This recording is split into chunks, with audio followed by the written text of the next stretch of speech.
is Circuit Breaker Day 24. Let's stay mindful and practice meditation. Do you know that we have 5 brain waves that we carry in our head, and what happens to these brain waves when we are stressed, anxious or fearful? And most importantly, how can we alter these brain waves? Stay tuned as I'll be sharing them in this video. And also in today's meditation, as promised, I'll be demonstrating full lotus pose and what kind of stretches and rotations that you can do to prepare your legs for this challenging sitting posture. So how does mindfulness change the brain? Well, to explain this, we need to first understand how our brain works. Well, I'm most fascinated about the inner works of our brain, and I guess it's one of the best knowledge I've acquired in taking back control of my life. Well, vibrational frequencies, wavelengths, energy field, if all these sounds rocket scientist to you, I really encourage you to take a deeper look at them because they are the true engines of our life experiences. So our mind generally operates in 5 brain waves: delta, theta, alpha, beta, gamma. And right now, as you are watching my video, you are most likely in your beta zone, which is the cognitive learning frequency. And imagine right now you have a screaming kid right beside you, or the aircon is broken down. You most likely shoot up to the higher beta zone, producing lots of stress hormones and emotional chemicals. Now let's say I ask you to take a deep breath in, gently close your eyes and relax. Well, at this moment, your brain waves will fall back into lower beta. And if you sit down and meditate, you're going to bring the frequency further down to alpha. So alpha waves is often achieved when you go for any sort of relaxation exercise, maybe a spa, a yoga, reading a good book, and of course meditate. So alpha is the bridge to a higher consciousness and deeper awareness, which is the theta and delta zones. So when you're giving or receiving an energy healing, or even when you go to sleep or in a dream state, you are actually entering these deeper zones. Now what about gamma? Well, gamma is the highest frequency that you will achieve when there's an ingenious moment of enlightenment, and that's the zone where most invention happened. So all these are theories until I truly tested them, and I was so eager to find out that I went to buy a device that's called MUSE. So basically it's a headset that you can wear on, and when you're meditating, so it's connected to an app. So when you're meditating, actually the app will show the brain waves that you are in, and I'm so blown away. I think this is like the best investment I have made because it validated a lot of the meditation teachings.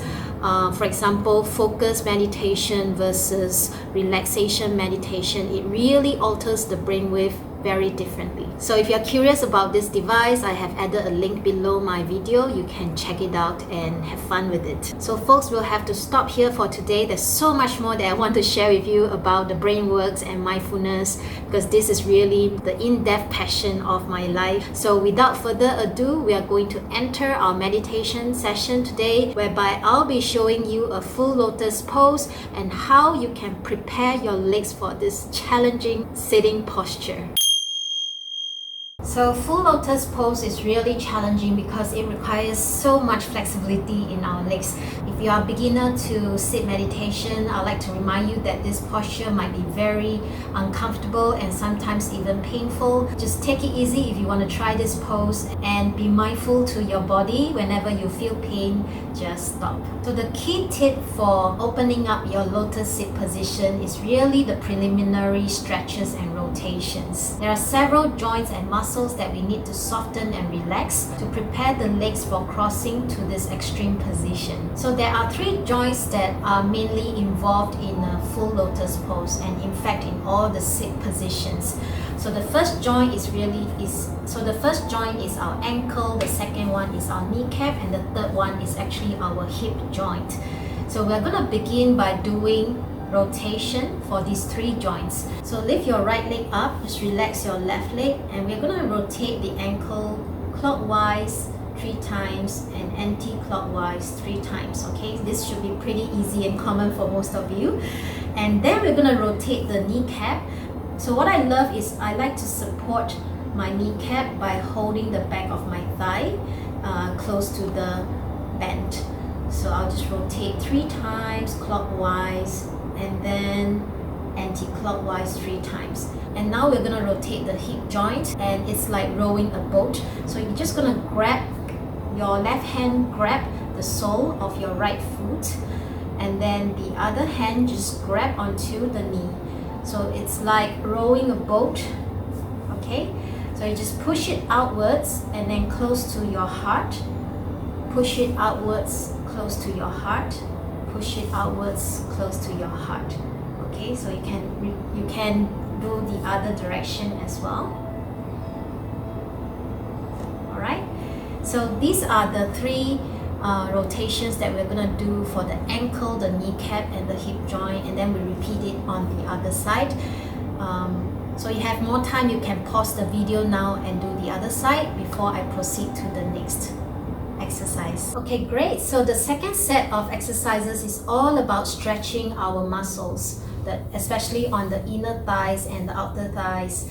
Okay, so we're gonna come into a position right now whereby it's a bit like the Japanese sitting, the seiza, or in yoga, the vajrasana. Gently side both legs apart and allow your sit bone to sink into the cushion. So you're gonna feel a lot of stretches in the inner thighs on both your legs here. Well, if it's too painful for you, you can always fold your towel or blanket thicker and then just tuck it underneath and sit on it. So as you lift your hip upwards, it actually eases the strain here.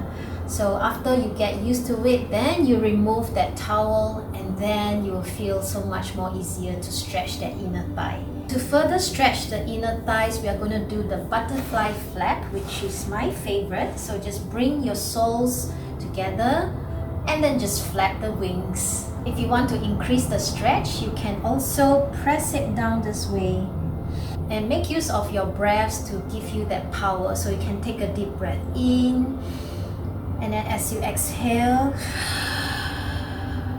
you can press it open. And then it's the thinking man. Well, I call it the thinking man because it's like the thinking man statue. So you're gonna place one of your foot on top of the other thigh, so a bit like the half lotus. So it's like the half lotus. It's just that you're gonna relax the other foot, and just place your elbows on the kneecap and just press it down. Okay, and just stay there and allow the inner thigh and also this ankle, and also to allow this top part of the ankle to feel the stretches. So you can sit here and observe your thoughts. Okay, and then you can change legs. Place the foot over the other thigh, relax the other foot, and then do your thinking man. So mindfulness is all about paying attention to your body as well. For myself, I tend to have a tighter right hand side of my body, especially my legs. So even I cross my leg this way, my right kneecap is still floating in the air. So what I'll do is I'll actually change side to push that right kneecap down to do the necessary stretches. So you can do both sides, alright? Just have fun and experiment with how the stretches are going to help you on both sides of the inner thigh muscles. Okay, and you know the biggest blocker for doing the full lotus pose is not just the inner thigh muscles and the joints, but the muscles in our buttocks or bosoms. So this final stretching exercise is to soften the muscle and the tension around your buttocks. And to do this exercise, we will need to sit in a pigeon style. So basically, pigeon style is just simply stacking your shin on top of the other leg. So once we have stacked our legs on top of each other, we're going to raise both our hands up, and then we are going to bend forward. And as you are bending forward to stretch, you should feel a lot of tension and pressure around your buttocks area. Take a deep breath in, and then as you exhale, bend down. You can also make use of Ujjayi breath to create more space, so that you can keep sinking forward, sinking deeper. So we have done the rotation of the 3 joints, ankle, kneecap, hip joints, And then we have do some stretches for our inner thigh muscles and also the biggest blocker, which is our buttocks muscles. You should be able to feel much more easier now if you're going to do the lotus pose. So we can begin by sitting the Burmese pose, whereby the sole is facing the inner thigh of the opposite leg, and then the other sole is simply facing the shin.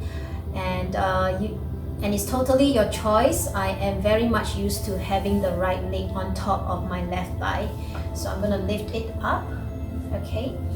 And so if this is really the first time you are trying, please be as gentle as possible.